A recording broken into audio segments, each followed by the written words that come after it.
আমাকে আলোচনা করতে দেয় নাই ওখানে। তো আমি পুলিশের আইজিপি আর ডিআইজি দিয়ে ফোন দিলাম আপনাদের লাকসামের এই যে থানার ওসিকে। তো ওসি বলে, স্যার আমাদের হাতেও নাই, এটা একেবারে উপর থেকে নিষেধ।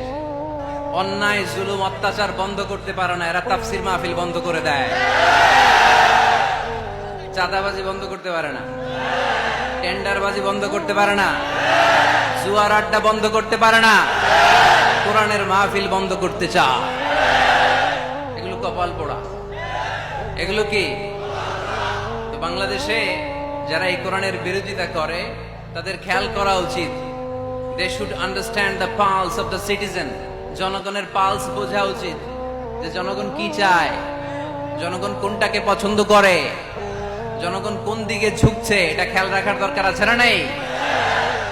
আজকের এই লক্ষ্মীপুরের বিশাল মহাসমাবেশ প্রমাণ করে কোরআনের এই ভিক্টরিকে, এই বিজয়কে কেউ থামাতে পারবে। আমরা কোরআনের সাথে থাকতে চাই, আমরা কোরআনকে বন্ধু বানাতে চাই। আমরা দুনিয়াতে যদি কোরআনকে বন্ধু বানাই, আমাদের কবরেও কোরআনকে বন্ধু বানায় দিবে কে? আল্লাহ তুমি আজকের মাহফিলকে কবুল করো।